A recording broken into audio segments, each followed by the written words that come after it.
Hello friends. Welcome back to my channel economics with Deepti. आज के session में हम डिस्कस करेंगे about the L shape long run average cost curve. देखिए, हम लोगों ने कॉस्ट के बारे में शॉर्ट रन कॉस्ट पढ़ा, लॉन्ग रन कॉस्ट पढ़ा।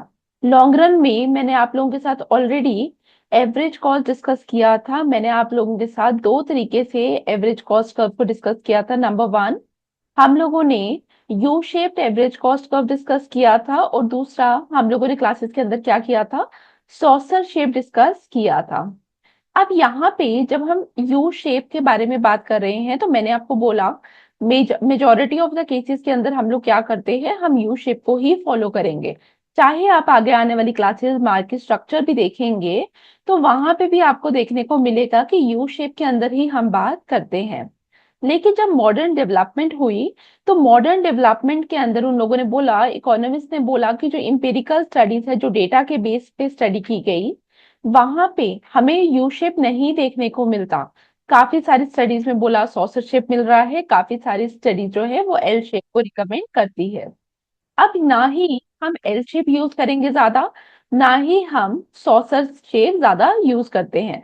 ऐसा नहीं है कि सॉसर शेप या एल शेप जो बाद में हुई वो लेस रियलिस्टिक थी। इनफैक्ट एल शेप के लिए हम लोग बोलते हैं कि इट इज मोर रियलिस्टिक, लेकिन स्टिल हम लोग किसको यूज कर रहे हैं, हम लोग अभी भी फॉलो करते हैं यू शेप को।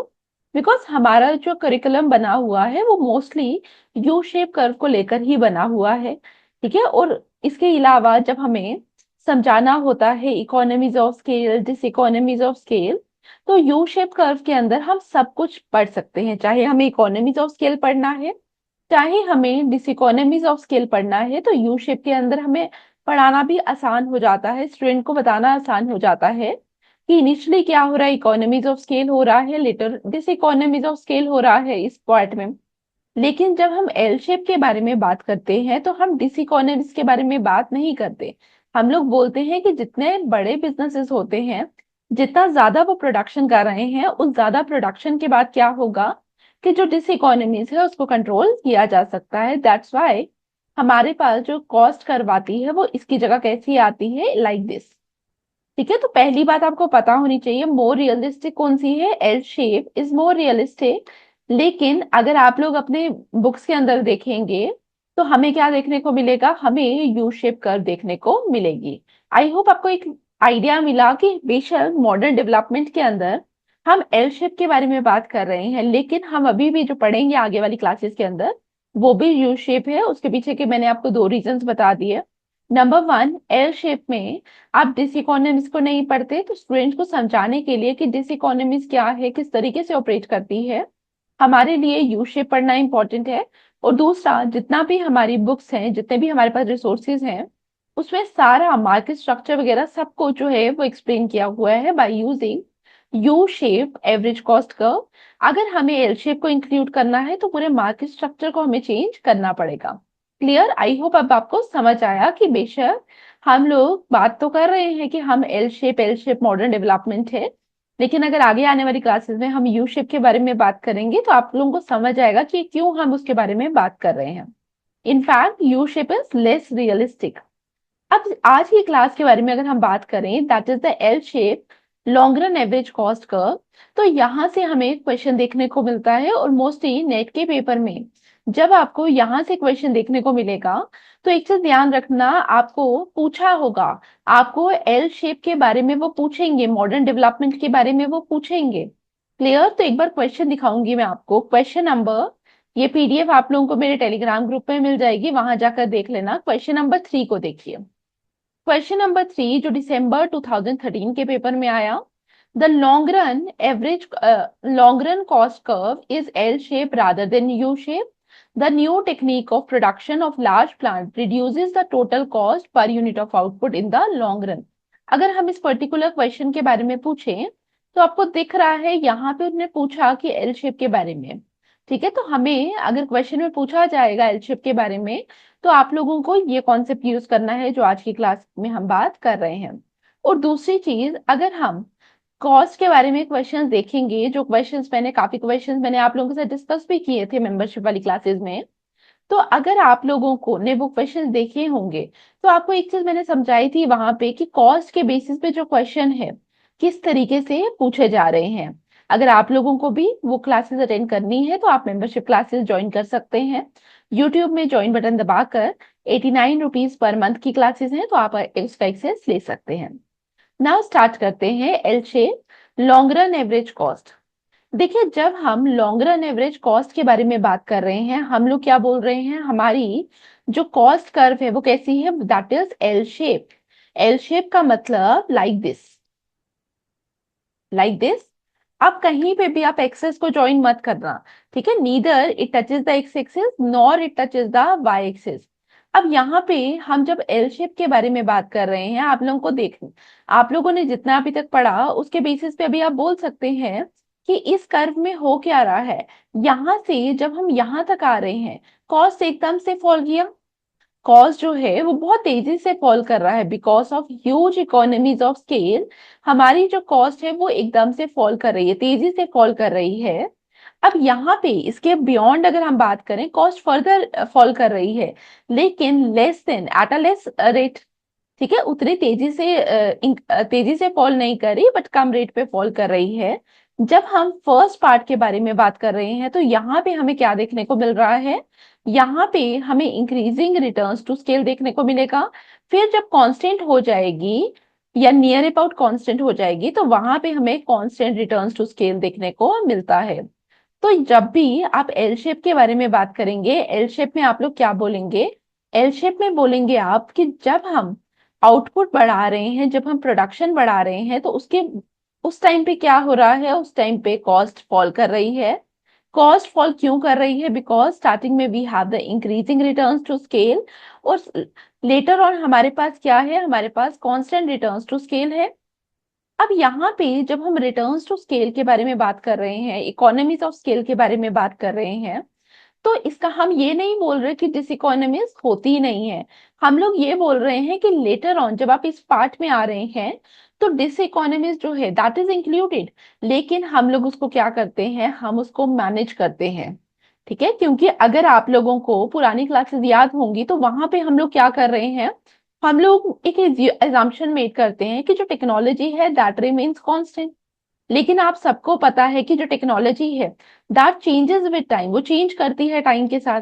जब आपकी टेक्नोलॉजी टाइम के साथ चेंज कर रही है तो क्या होगा, हमारी टेक्नोलॉजी इंप्रूव करेगी मतलब एफिशिएंसी इंक्रीज करेगी। जब आपकी एफिशिएंसी इंक्रीज करती है तो कॉस्ट ऑफ प्रोडक्शन क्या होता है, फॉल करता है। तो कॉस्ट फॉल करती है। दैट्स वाई हम लोगों ने क्या बोला, वी आर नॉट सेइंग कि डिसइकोनॉमीज है नहीं, डिसइकोनॉमीज तो होंगी। जब आप बड़े बड़े लेवल के अंदर प्रोडक्शन कर रहे हैं एक टाइम के बाद डिसइकोनॉमीज आती हैं। लेकिन हम लोग एल शेप के अंदर बोलते हैं कि जो डिसइकोनॉमीज आई हम लोगों ने मैनेज कर ली। कैसे, थ्रू टेक्नोलॉजी। हमारा जो लेबर था वो क्या हो गया, वो भी इंप्रूव हो गया, उसका स्किल सेट इंप्रूव हो गया। जैसे अगर मैं आपको एक एग्जांपल दूं, अगर आज से आप मेरी 2 या 3 साल पुरानी वीडियो देखें उसमें और आज की वीडियो में आपको फर्क दिखेगा। क्यों फर्क दिखेगा, बिकॉज मैंने वीडियोस बनाते बनाते क्या किया, स्किल सेट इंप्रूव किया। किस तरीके से लेक्चर्स डिलीवर करने हैं वो मैंने आप लोगों के साथ शेयर किया। और आस्ता आस्ता क्या हुआ, through experience, through learning by doing, मेरा जो स्किल सेट था वो इम्प्रूव होता गया और मेरी एफिशिएंसी इंप्रूव होती गई। तो आप लोग देख पा रहे हैं, ये तो मैंने एक छोटा सा एग्जांपल दिया। उसी तरीके से जब भी कोई काम काफी टाइम से कर रहा है तो थ्रू एक्सपीरियंस उसको क्या होगा, एक्सपीरियंस के साथ उसका जो एफिशिएंसी है वो इंक्रीज करेगी। जब एफिशिएंसी इंक्रीज करती है तो कॉस्ट ऑफ प्रोडक्शन क्या करेगा, फॉल करेगा। क्लियर, यहां तक समझ आया? आई होप आपको यहां तक समझ आया। ठीक है, तो अब एक बार पढ़ लेते हैं कि एल शेप में क्या है। Just a second. The L-shaped long-run average cost curve shows the average cost per unit of output over time as a firm grows in size. Average cost की definition है ये। शेप क्या है, initially falls sharply due to economies of scale. मैंने यहाँ पे आपको दिख भी रहा होगा कि एकदम तेजी से फॉल कर रही है। Then become flat showing constant average cost even if output increases like this. कि यहाँ पे क्या हुआ, यहाँ पे आपको दिखा कि आउटपुट इंक्रीज कर गया, लेकिन आपकी जो कॉस्ट है that that becomes constant like this. अब यहाँ पे ऐसा होता क्यों है ये भी हमें पता होना चाहिए। Why does it happen?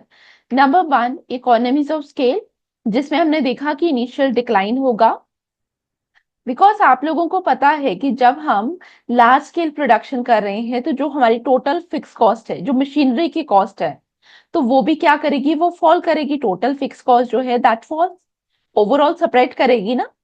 फिर स्पेशलाइजेशन होगा लेबर और मशीनरी का। हम लोग जितना ज्यादा प्रोडक्शन करना है उसके लिए ज्यादा से ज्यादा क्या करेंगे, बल्क बाइंग करेंगे। दूसरा रीजन मैंने अभी आपको बताया, लर्निंग बाय डूइंग। जब लर्निंग बाय डूइंग होता है, जब आप एक्सपीरियंस से सीखते हैं तो वहां से क्या होगा, आप गलतियां कम करेंगे, आप बेटर प्रोडक्टिविटी के साथ प्रोडक्शन करेंगे, टाइम सेविंग टेक्निक्स को आप यूज करेंगे। ठीक है, तो इंटरनल कॉस्ट रिडक्शन हो जाएगा इसकी वजह से। Number three is the technological progress. Normally हम लोग एज्यूम करते हैं ट्रेडिशनल स्टडीज के अंदर कि टेक्नोलॉजिकल प्रोग्रेस नहीं होता है, technology is assume to remain constant. लेकिन हम लोग यहाँ पे क्या बोलेंगे, हम लोग यहाँ पे बोलते हैं कि टेक्नोलॉजी जो है वो इम्प्रूव करती है ओवर टाइम। अगर आप रियल वर्ल्ड के अंदर भी देखें तो आप सबको पता है कि जो टेक्नोलॉजी है वो इम्प्रूव करेगी विद टाइम। तो यहाँ पे हम लोग क्या बोलेंगे, मॉडर्न मशीन्स आएंगी, ऑटोमेशन आएगा, आईटी सिस्टम है आएगा, जो हेल्प करेगा to produce more at same और लोअर कॉस्ट। ठीक है, maintain quality and efficiency at scale. फिर एफिशिएंट मैनेजमेंट।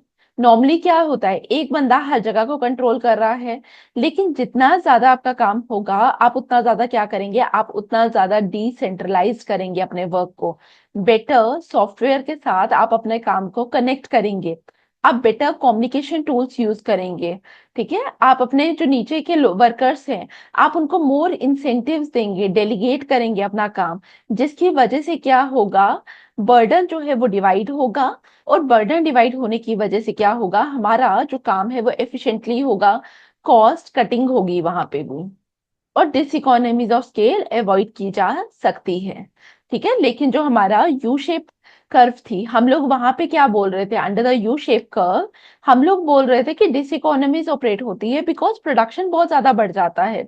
लेकिन जब एम्पिरिकल स्टडीज हुई तो वहां पे बोला कि जैसे जैसे हमारा प्रोडक्शन बढ़ेगा वैसे वैसे डिसइकोनॉमीज तो एग्जिस्ट करती हैं, लेकिन हम लोग डिसइकोनॉमीज को क्या करेंगे, मैनेज करेंगे। क्लियर, यहाँ तक आई होप आपको समझ आया। ठीक है, तो this is all about the today's lecture, that is L shape long run average cost curve. तो ये वाली जो पीडीएफ है ये आपको मेरे टेलीग्राम ग्रुप पे मिल जाएगी, इकोनॉमिक्स विद दीप्ति पे। और साथ ही जो आप लोगों के साथ मैंने क्वेश्चन आंसर्स शेयर किए, सॉरी क्वेश्चन शेयर किए हुए हैं दिस पीडीएफ, आप इसको सॉल्व करिए क्लासेस के बाद। आप लोग देखिए कि क्या आपसे सॉल्व हो रही हैं या नहीं हो रही हैं। और कुछ एडिशनल क्वेश्चंस जो होते हैं जो आपसे सॉल्व नहीं हो रहे, अगर आपको उसके लिए हेल्प चाहिए तो आप मेंबरशिप क्लासेस में पार्ट बन सकते हैं। तो क्लास यहीं पे खत्म करती हूँ। Thank you for watching, see you in the next class. Thank you.